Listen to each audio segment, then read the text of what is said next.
BKR কেএমবিপি maths class সকলকে স্বাগত জানাই। আজকে আমি ক্লাস 9 এবং 11 এর উপর জোর দিয়ে স্থানাঙ্ক জ্যামিতি অর্থাৎ কোঅর্ডিনেট জিওমেট্রির উপর একটি ভিডিও বানাচ্ছি, যেটা তোমাদের ক্লাস 9 এর সিলেবাসের উপর খুবই কাজে লাগবে। আর পরবর্তী ক্ষেত্রে ক্লাস 11 এ মানে এখন যারা 11 এ পড়বে তাদের ক্ষেত্রেও কাজে লাগবে, আবার 9 এ যারা পরে সায়েন্স নিয়ে 11 এ পড়বে তাদের ক্ষেত্রেও এই চ্যাপ্টার খুবই কাজে লাগবে। তো আজকে আমি যে বিষয়টার উপর, যে টপিকটার উপর আজকে কথা বলবো সেটা তোমাদের খুবই গুরুত্বপূর্ণ। বলা যায় ক্লাস 9 এর সিলেবাসের উপর স্থানাঙ্ক জ্যামিতি এবং জ্যামিতি দুটো পোর্শন রয়েছে। একটা হচ্ছে স্থানাঙ্ক জ্যামিতি, সেটা কিন্তু জ্যামিতির সঙ্গে গুলিয়ে ফেলবে না। স্থানাঙ্ক জ্যামিতির মধ্যে 3টি চ্যাপ্টার রয়েছে, তার মধ্যে আজকে আমি প্রথম চ্যাপ্টারটা শুরু করছি, স্থানাঙ্ক জ্যামিতির দূরত্ব নির্ণয় বা ডিসটেন্স ফর্মুলা কোঅর্ডিনেট জিওমেট্রি আমি লিখে রেখেছি। এবং এটি ক্লাস 11 এর ক্ষেত্রে তোমাদের যাদের বই আছে তারা দেখবে পূর্ব পাঠের আলোচনা বলে একটা কোঅর্ডিনেট জিওমেট্রির পোর্শন রয়েছে বা স্থানাঙ্ক জ্যামিতির পোর্শন রয়েছে, সেখানে এই ফর্মুলা ইউজ হয়। কিন্তু তোমরা ক্লাস 8 এ প্রথম বেসিক কনসেপ্ট স্থানাঙ্ক জ্যামিতির পড়ে নিয়েছো, লেখচিত্র দেখবে ক্লাস 8 এ ছিল। তার ধারণা যদি ক্লিয়ার না থাকে আমি এখানে কিন্তু একটু ডিসকাস করে নেব। যেমনটা ধরো পুরোপুরি না বলতে পারলেও কিছুটা আজকে আমি এখানে ডিসকাস করে নেব। তো দেখো আমি বোর্ডে লিখে রেখেছি, এটা আমরা জানি কি যে x ও x ড্যাশ সিস্টেম, y ও y ড্যাশ সিস্টেম, এটাকে কি বলা হয়? এটাকে বলা হয় লম্ব অক্ষ। এই দুটো লম্ব অক্ষের রেসপেক্টে আমরা কি করি ক্লাস 8 এই জেনে গেছি আমরা যে এটাকে বলা হয় প্রথম পাদ, কোনটাকে x ও y টাকে, x ড্যাশ ও y টাকে বলা হয় দ্বিতীয় পাদ, x dash O y dash টাকে বলা হয় তৃতীয় পাদ, আমি লিখে রেখেছি, আর x ও y ড্যাশ টাকে বলা হয় চতুর্থ পাদ। এখন প্রশ্ন হচ্ছে যে এই যে প্রথম পাদ, দ্বিতীয় পাদ, first quadrant, second quadrant, third quadrant, fourth quadrant, এই ব্যাপারটা কি, বা জিরোটা কি বা ওটা কি, এখানে মূল বিন্দু কোথা থেকে পেলাম, এই কনসেপ্ট যদি না থাকে তোমাদের স্থানাঙ্ক জ্যামিতি করা অহেতুক হয়ে যাবে। ব্যাপারটা হচ্ছে তুমি যে এই যে x ও x ড্যাশ সিস্টেম, y ও y ড্যাশ সিস্টেম ক্লাস 8 এ পড়ে নিয়েছো, কিন্তু কোথা থেকে পেয়েছো এটা যদি তোমার না থাকে জানা, তাহলে খুবই মুশকিল। আমি এই কনসেপ্টটার কথাই বলবো যে তুমি কিভাবে x ও x ড্যাশ সিস্টেম পেলে, y ও y ড্যাশ সিস্টেম পেলে। ভিডিওটি পুরোপুরি দেখো, তোমাদের জন্য খুবই ইন্টারেস্টিং হবে ব্যাপারটা। আমি যেটা বলতে চাইছি সেটাকে ধ্যান দিয়ে দেখো, তোমাদের খুব ইন্টারেস্ট লাগবে। তুমি হয়তো জানোই না কেন তুমি x ও x ড্যাশ সিস্টেম পেয়েছো বা y ও y ড্যাশ সিস্টেম পেয়েছো, কোথার সাথে তুমি তার রিলেশন করেছো তবে তুমি এটা পেয়েছো। দেখো আমি একটা সহজ সাধারণ কনসেপ্ট দিচ্ছি যেটা তোমাদের ভাবার বিষয়, এবং পরে যখন আমি বলে দেব তখন বুঝতে পারবে যে এটা কেন তুমি এটা পেয়েছো। ক্লাস 8 এই হয়ে গেছে এটা। তো দেখো আমি নাম্বার লাইন বা সংখ্যা রেখা আমরা সবাই জানি কিরকম টাইপের হয়, একটু ভালো করে লক্ষ্য করো। সংখ্যা রেখা হচ্ছে এরকম টাইপের, মাঝখানে শূন্য থাকে, ডান দিকে +1 +2 +3 এরকম করে চলতে থাকে, বাঁ দিকটা -1 -2 এরকম করে চলতে থাকে। তো আমি যদি এটার সাথে তুলনা করে এই যে লেখচিত্রের ব্যাপারটা আমি যদি তুলে ধরি তাহলে সহজেই ক্লিয়ার হয়ে যাবে যে এটাকে যদি আমি ধরো এই যে জিরোটাকে ও যদি ভাবি, এই যে ও বিন্দুটা, আর রাইট সাইডে যে পয়েন্টগুলো আছে এগুলো দেখবে এরকমই থাকে, 1 2 3 4 এরকম করে ডিভাইড করা থাকে। এদিকে হচ্ছে -1 -2 -3 এরকম থাকে। তো ব্যাপারটা কি দাঁড়ালো, এই দিকটা দেখো ও x মানে হচ্ছে x অক্ষের পজিটিভ দিক, ধনাত্মক দিক, ও x ড্যাশ মানে হচ্ছে x অক্ষের ঋণাত্মক দিক। তো সেটাই তো এখানে আমরা পুট করেছি। তাহলে এটা থেকেই আমরা নাম্বার লাইন বা সংখ্যা রেখা যেটা আমরা জানতাম, সেই নাম্বার লাইন বা সংখ্যা রেখা থেকেই কিন্তু আমরা এই সিস্টেম গুলো পেয়ে যাচ্ছি। কিভাবে? একটাকে হরাইজন্টালি রাখো এরকম একটাকে, আরেকটাকে ভার্টিক্যালি রাখো। হরাইজন্টালি কথার অর্থ কি? অনুভূমিক ভাবে একটাকে রাখো, আর একটাকে, এটাকে যদি আমি ঘুরিয়ে দিই তাহলে নিশ্চয়ই ওপর দিকটা এরকম পজিটিভ গুলো পাবে, সেটাই ও ওয়াই, মানে হচ্ছে ও এর এই যে পজিটিভ দিকে 1 2 3 4 এরকম করে চলতে থাকছে, আর নেগেটিভ দিকটা হচ্ছে -1 -2 -3 এরকম। এই কনসেপ্টটা, এই ধারণাটা যদি ক্লিয়ার না থাকে তুমি বুঝতেই পারবে না কি করে লেখচিত্র পেলে। লেখচিত্রের যে গ্রাফটা আমরা করছি এক্স ও এক্স সিস্টেম, ওয়াই ও ওয়াই সিস্টেম, এই যে লম্ব অক্ষ দুটো নিচ্ছি, এটা কিন্তু পাচ্ছি নাম্বার লাইন থেকে বা সংখ্যা রেখা থেকে। তো বন্ধুরা বুঝে গেছো যে কিভাবে আমরা সংখ্যা রেখা থেকে এই যে নাম্বার লাইন বা আমাদের লম্ব অক্ষগুলো যেটা আমরা পুট করলাম সেটা পেয়ে গেলাম। এখন এখানে দেখবে ক্লাস 8 এ তোমরা একটা জিনিস পড়েছো যে এই যে স্থানাঙ্ক কথাটার অর্থ কি। যেমন ধরো x, y, x, y কে দেখো আমি এখানে লিখেছি, এটাকে বলা হচ্ছে স্থানাঙ্ক। কিন্তু x, y প্রথম পাদে যদি হয় তাহলে কি রকম হবে? Positive, positive. কেন? খুব সাধারণ, আমি মূল বিন্দু থেকে কাউন্ট করব সব সময়। মূল বিন্দু হচ্ছে ও, তাহলে মূল বিন্দু হচ্ছে 0, 0। কিন্তু এখানে একটা জিনিস জেনে রাখা দরকার, এই যে x টাকে বলা হয় ভুজ বা অ্যাবসিসা, ইংরেজিতে হচ্ছে অ্যাবসিসা, আর y টাকে বলা হচ্ছে কোটি বা অর্ডিনেট। এটাও কিন্তু খুব ইম্পর্টেন্ট জিনিস, যেটা তোমরা ক্লাস 8 এ প্রথম কনসেপ্টটা পেয়েছো।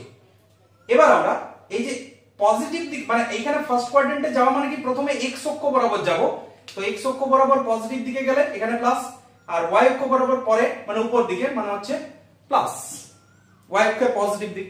আবার দেখো এখানে যদি আমি আসতে চাই তাহলে মাইনাসে প্রথমে আসতে হবে, y x অক্ষের ঋণাত্মক দিক এই যে ও x ড্যাশ, আবার x অক্ষের y অক্ষের ধনাত্মক দিকে যদি যাই তাহলে মাইনাস প্লাস হয়ে গেল সেকেন্ড কোয়াড্রেন্ট। থার্ড কোয়াড্রেন্টে আসতে গেলে কি করতে হবে? মাইনাস মাইনাস, আবার ফোর্থ কোয়াড্রেন্টে প্লাস মাইনাস। ওই জন্য এই কোয়াড্রেন্ট গুলো এভাবে চিহ্নিত করা হয়। তো বন্ধুরা এই কনসেপ্ট যদি থাকে তবেই কিন্তু তুমি ক্লাস 9 এর যে স্থানাঙ্ক জ্যামিতি বা কোঅর্ডিনেট জিওমেট্রির প্রথম চ্যাপ্টার দূরত্ব নির্ণয়, এটা কিন্তু সঠিকভাবে বুঝতে পারবে।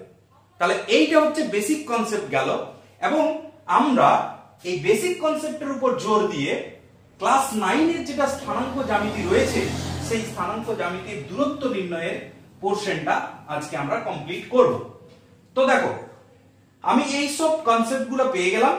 x, y, যেমন তোমাকে যদি বলা হয় যে -5,3 বিন্দুটি x অক্ষের কোন পাদে অবস্থিত হবে, সরি মানে কোন পাদে অবস্থিত হবে -5,3, তো আমরা দেখতে পাচ্ছি এটার সাথে মিল আছে, মাইনাস প্লাস, তো এই দ্বিতীয় পাদে চলে যাবে। এগুলো আমরা পড়ে নিয়েছি। আবার মূল বিন্দু স্থানাঙ্ক মনে রাখবে 0, 0। তাহলে আজকের আমার যে বিষয় সেটার উপর আমি জোর দেবো এরপর।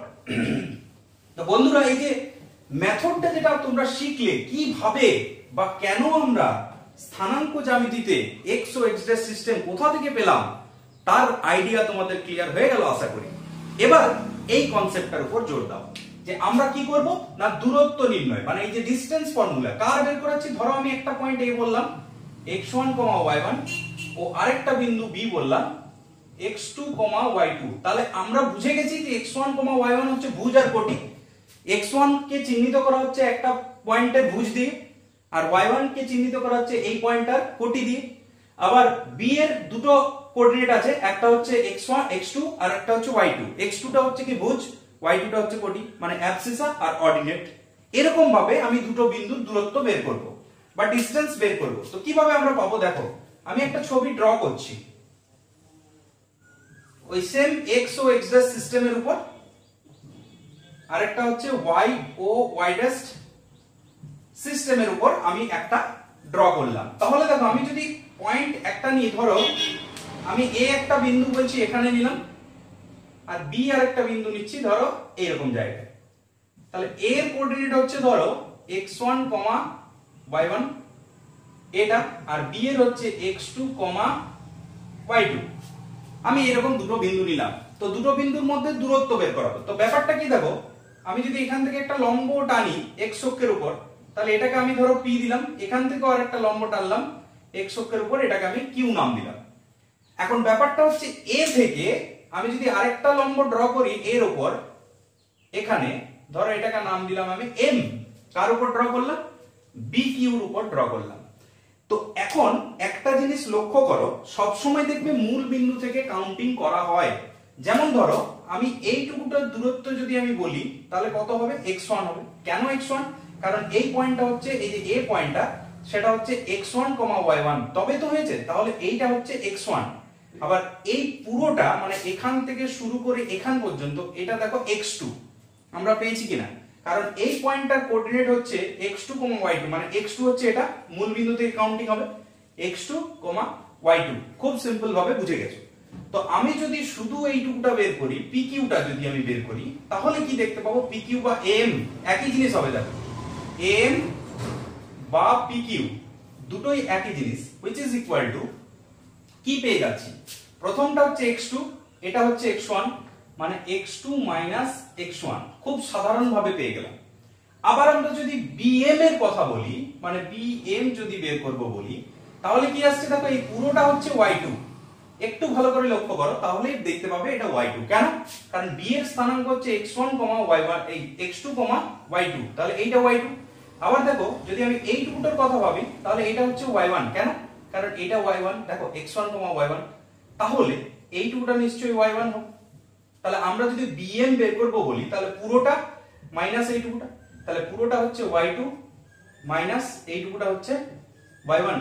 তাহলে আমি দেখো এইটা পেয়ে গেলাম, আবার এইটা পেয়ে গেলাম। এই দুটো যদি আমরা পেয়ে যাই, এই ত্রিভুজটা কি ত্রিভুজ, ABM ত্রিভুজ ABM, এটা কি টাইপের ত্রিভুজ তোমরা দেখেই বুঝতে পারবে যে এই কোণটা হচ্ছে সমকোণ বা 90 ডিগ্রি রাইট অ্যাঙ্গেল। তাহলে রাইট অ্যাঙ্গেল ট্রায়াঙ্গেল আমরা পাচ্ছি।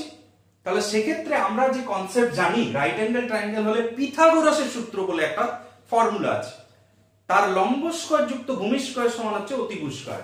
তাহলে লম্ব মানে হচ্ছে অল্টিটিউড স্কয়ার প্লাস ভূমি মানে বেসের স্কয়ার ইকুয়াল টু অল্টিটিউড এই হাইপোটেনিয়াস বা অতিভুজের স্কয়ারের সঙ্গে সমান। তাহলে আমাদের দরকার কি, AB। তো তাহলে AB মানে হচ্ছে AB স্কয়ার সমান আমরা যেটা পাচ্ছি পিথাগোরাস থেকে BM স্কয়ার প্লাস যেটা পাচ্ছি AM তার স্কয়ার। তাহলে যদি AB টা শুধু বের করি, দূরত্ব নেগেটিভ হতে পারে না, তাহলে কত আসছে BM square plus AM square তার আন্ডার রুট। তো আমরা সহজেই বলতে পারি এখান থেকে, বন্ধুরা তোমরা যারা বুঝে গেছো তারা একটু দেখার চেষ্টা করো, আমি এটা মুছে দিচ্ছি।